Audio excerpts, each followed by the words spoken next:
committee of 2 this morning. So since there are 2 of us here, we're a committee of 2, then this is committee. Greg Smith and Jack Weiss are present. Mr. Smith, on the agenda, thank you for coming early, Mr. Smith. On the agenda, items 3, 4, and 5 can be handled on consent, if you consent. I consent. All right, so 3, 4, 5, consent on. We'll hear the DNA report, and then we'll hear a report on housing and fire. Item 1, Police Department to present verbal report relative to the status of DNA testing, backlog, and cold hits, and other DNA-related matters. Morning, Chief. Good morning, council members. How are you? Great. Good. Thank you for coming. Morning. We will go forward with our report, and Yvette's going to also give you an update on the hiring. I know that the committee is interested in that. Good morning, Yvette Sanchez-Owens, LAPD. Have really good news. Our backlog numbers are looking really good this week. We were able to send out 151 cases through this week. So last reporting period on 1/23/09, we had 6641 cases in our backlog. This week, 6490. So we're real proud of that. We're making headway with all the various grants and general fund and donation money. So it's good. It's a good thing. So far this year, we have had 69 cases booked into property rate cases. 57 of those have not yet been requested for testing. We have 13 cases assigned for analysis so far. We have screened 29 so far this year. We have outsourced 525 cases so far this year. We have 9 case to offender notifications. And I also understand you wanted an update on the hiring. We're doing very well in that front. We had a little scare a couple weeks ago when the hard freeze hit, and we had a couple of criminalist positions fall out in backgrounds. But we were just notified that the freeze was lifted on our positions, and we will be actively seeking to fill those last 2 positions. So that's 2 out of how many? You'd filled a bunch, right? Yes, we filled, I think we got 10 in that group, so we filled 8, and we have two that fell out. That's great. And there are plenty of, the applicant pool, I take it, is sufficient? I believe there's another group of criminals coming in on the next list very shortly. What's shortly? Because Pardon me? what's shortly? In city time, that could be months. So I believe it's this month. This month, actually, okay. Yes. And we can continue. We'll continue that update and let you know how that goes next week. Before RHD gives their report, we have almost completed the data entry from our hand search of the freezers, and hopefully by late next week, when we have our public task force meeting, we'll be able to release the information gleaned from that, which will change the way that Yvette reports the backlog to you, because we'll be able to break it down into a much more understandable set of numbers for you. Also eliminate a lot of the duplication that her report, not through anybody's fault, just through the fault of the way that system's set up, contains, and give you a much better handle on exactly what it is we're doing, and give me a much better ability to spend the money that you've worked so hard to give us. So, Thanks, Chief. Good morning, council members. David DiLiberto with the Robbery Homicide Division. For January of 2009, we had the exact amount of hits as we had in January of 2008, which was 29. And of those 29, RHD is handling 11, or 38% of them. The only other thing I just wanted to briefly touch on is the fact that we reapplied for our Solving Cold Case with DNA grant. The grant actually expires April 30th, and we went ahead and reapplied for it again this year, so we should be hearing sometime in the next 6 weeks whether we're... Is this an RHD grant? It's Did you work on that, Mr. Smith? Or? yeah, and we've stopped bringing cases in until we get the grant, right? Correct. So we're out of grant money for those cases. Yes. And then just on the general side, we had a couple of really spectacular cases since the last time I talked to you that were DNA, solved via DNA. The horrible murder of Mr. Graham, the homeless man in Rampart. That's a total DNA case, and that's criminalists are the reason that case is solved, and their ability to extract DNA from a very difficult source. And then obviously the West Side burglar who was also captured via DNA. So what can you tell us, and because you raised those cases, about whether, was there offender data in either of those cases? Did you match to an offender? Yes and no. In the homicide case, there was, because the individual had been booked on narcotics charges in the past, and his DNA had been taken at that time. Now, in the burglar case, there was not DNA on file, so we had to use other means in order to come up with a match. Luckily, we had a suspect that we were able to limit our search on, so we obtained DNA and were able to match it to what we found at one of the scenes. No, those are each of those cases made a big impression in the city, I think. Yeah. I mean, especially the homicide. The homicide was just such a horrific. Well, I think it really points out the big picture of where we need to go with this, which is a lot of crimes are going to be solved by not only good detectives but by good criminalists, and the ability for a criminalist to retrieve touch DNA from unlikely sources or there's a tremendous amount of not only skill required but also ingenuity in trying to figure out where would be the best places to test for DNA, because you can't test the whole world for it because we don't have the ability to do that. But if you're smart about it, pick the right sources, and have somebody that's able to be a very skilled criminalist that can extract it. I mean, we can literally solve way more than we've been doing, and that's a huge thing. Let me ask you this.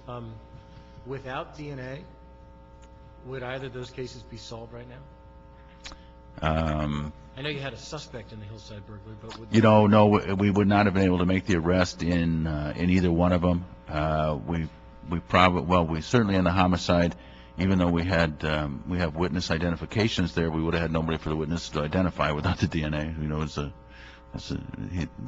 were able to sharpen the point or the focus of the investigation based on DNA, and then which allowed witnesses to ID. So that one would not have been solved, and I'd probably still be spending thousands of dollars a day having surveillance units follow the other guy, which I'm so glad not to be doing. Just one question. On the cases which we had been working under the grant on that are waiting for analysis to come back, do they stop now because the money's run out, or are they already applied to the previous money? Right. Okay, so those continue at least. Correct. And if you were to need gap funding to keep it going through this period on the assumption that the grant is reauthorized, how much would you need? I'd have to probably look at it and get back to you next week, but I can tell you that I'll have a better idea of where we're at financially probably within the next 2 weeks, because I'm sort of waiting for everything to catch up. And then it is possible after that 2-week time frame that we'll still have more money in the account and we can start up again. But if not, I can definitely come back to you with. If you would, I'd Yes. appreciate that. Thank you all for the report and for the incredible efforts that you put in all the time. You do great stuff. I really appreciate it. Thank you. Thank you. Item 2, motion Mizar Labange Han Garcetti, directing the Housing and Fire Departments to report relative to requiring managers of residential buildings with 16 or more units to attend an emergency preparedness class and related actions. Good morning. Why don't we hear a brief report from you guys on this motion? I understand that there is some issue as to which department should be doing what work, and my sense is that this is probably not the right place to resolve that right now, but let's hear it, and then we'll let Mr. Smith resolve it. Chief? Well, Craig Fry, Assistant Fire Marshal with the Fire Department. What we were asked by Councilman Weezer, staff, to come up with a program, work with Housing Department to educate the resident managers of apartment buildings, 16 or more units, on emergency life safety issues as well as additional housing laws. We've been working, Fire Department and Housing have been working together to come up with the program, the methodology, and the actual implementation of the program. We were asked specifically from the Fire Department side, Councilman Weezer, staff was concerned with getting documentation on who the manager was and making sure we got that information to us within 72 hours of a change of a manager. We're in the process now of amending our fire code to require that, working with building and safe, or with housing, in order to get our tech people to be able to provide information on that. What we are going to do is we will be working with housing. We will be following basically our CERT program. We will be giving curriculum with them in order to provide that additional training. Domingo Salcedo with the Housing Department Code Enforcement Program. Currently, the Housing Department does have a what's called a Property Management Training Program, and that's designed mostly for violators that fail to comply with orders to comply from the department, code enforcement orders. Then they are required to take this class and pay a fee. Currently, the fee is collected by some private apartment owners association. But since we've had this program in place, the number of deficiencies has decreased quite a bit. So these, on the second cycle that we're in now, we're noticing at least a 37% decrease in violations. But that's the program that would be similarly in place in the event that we were to initiate such a program. Just Judith Reel, Deputy City Attorney. I advise the Housing Department. I don't have any comments about any legal issues that have been raised, but it's just that at this point it seems sort of unclear as to what kind of housing training would be required. These are mostly larger owners, 16 units or more, and because this hasn't been to HCED in the absence of any apartment representatives here, it tells me that it's sort of flown under the radar in terms of what kind of training would be appropriate for these larger owners. Is there a need for it? What kind of problems is the Housing Department seeing from owners of larger buildings? And I don't, at this point, it would be very hard to draft or create some kind of program because we really don't know exactly what kind of Housing Department training would be called for, and also what the fee would be and who would put it on. On that, we've been trying to work real hard with Councilman Weezar's staff to try to determine exactly what his needs are, and I think from both departments we're willing to step up and address any concerns they have. But again, we need that clear direction and his expectation to us of what he wants us to do, and we're willing and able to do it. I'm Ron Black, Chief Inspector of the Code Enforcement Division for the Housing Department. I just wanted to echo some of the sentiments the Director spoke of. The property management training program that we currently have is for violators, similar to traffic school.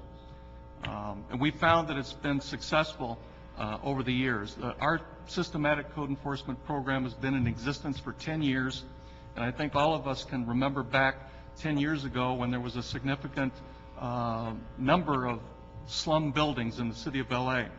That has been significantly reduced because of this systematic program in inspecting each and every rental unit in the city over a 3 to 4 year cycle, rather than just respond to complaints.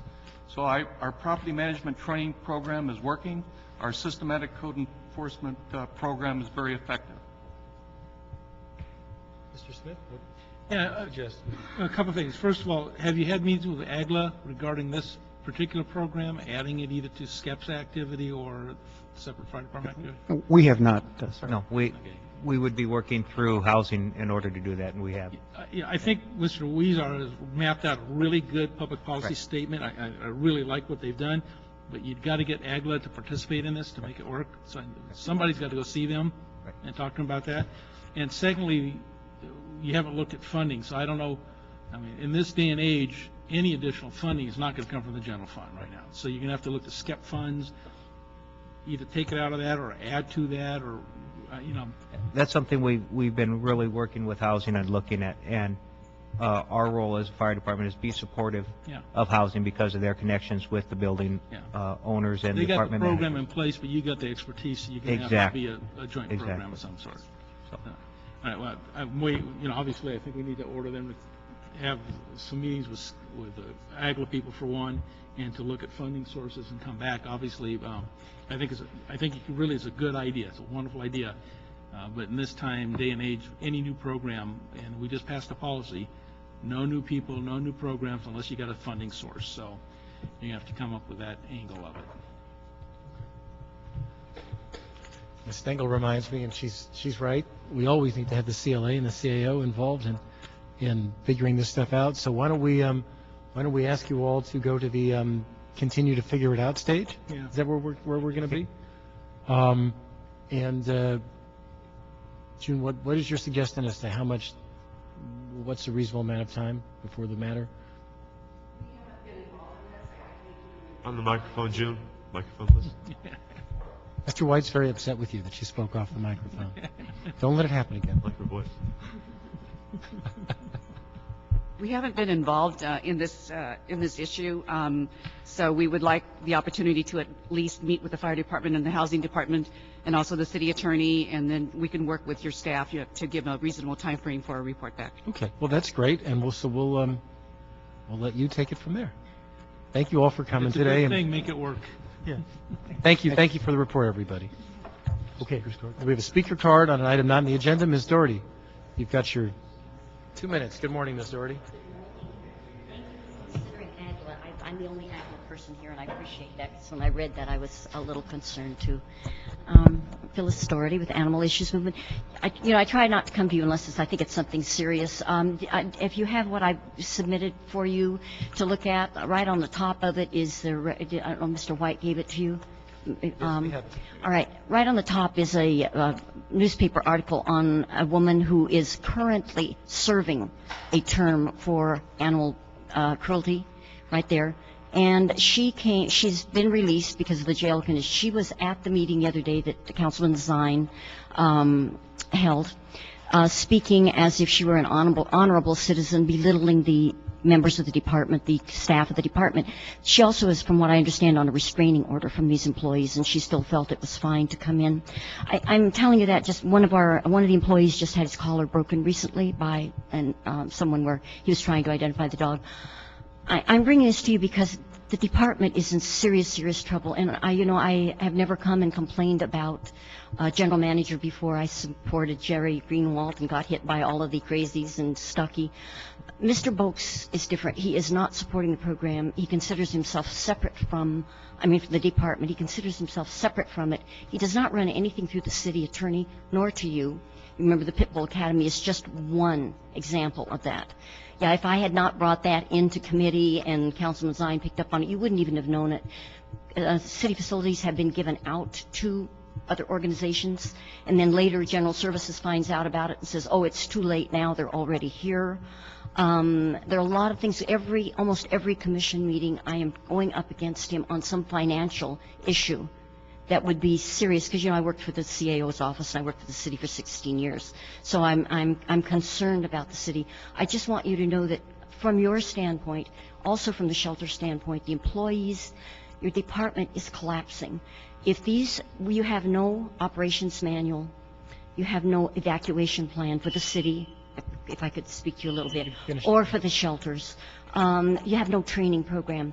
If Linda Gordon, Keith Kramer, Nancy Moriarty, and these employees that have 20 to 30 years leave that department, which they are on the verge of doing, they could walk out. You will have no one in that department to restore what is there. This is very, very critical, and you have this administration that's highly paid. I brought you a letter suggesting that you consider transferring this department to LAPD, which is what is done all over. I see Mr. Smith. I know. It's been done all over the country. It's been extremely successful. What would you think about transferring it to the county animals? Oh, no, they're in worse condition. I'm on the county board. Oh, she's on the point of collapse. Okay. You have all of these new shelters. I can tell you when the laws are enforced, we have the officers. They are now making, even in the largest shelters, this is according to the department's graphs, 3 to 4 calls a day for officers in the city. And we've got dogfighting. If you address the animal laws, and I've also given you something else, which is an administrative citation form. Please look at this. This can be issued not only for animal control, for LAPD. It works like a parking citation. Buena Park brought in $5,000 in a little over a month with one animal control officer using this. Well, thank you. I'd like you to You know how look at it. cops solve animal problems? Pardon me? You know how cops solve animal It's problems? sort of the same type of thing. Well, not really, but they do, it functions very well because it's the broken window system. When you address those laws, all of it, and I want to tell you as a city attorney, this woman that's I'm talking about just city attorney already, the woman that was in the meeting the other day is the woman that wrote to the ADLLA, attended the meetings, and caused almost all of the attacks on all of us. Well, look, we appreciate it, Ms. Doherty. Yeah. We will look at the materials you presented us, and I apologize Have you that given momentarily this Mr. Smith seems to have been possessed by Mr. Zion. That was an ugly moment. Yeah. I'm channeling. for That's the- all right. I'm going to be at finance today too. So because this is extremely serious. I want you to really understand that the department internally Have is you passed your shutting. information on to the mayor's office? It does little good. Well, but You still should. I will, but I'm hoping you will also, and also this funding issue, this way of getting funding, because animal control could be issuing these to every time they go out. They could be stopping the problems that are causing the shelters to fill, because breeding season is coming up, and if we start filling our streets with pit bulls and dog attacks again, you remember what it's like. This is extremely serious. Thank you. Okay, thank you. Thank you. That concludes the committee. Thank you, Mr. White. Pleasure. Thank you. Yeah.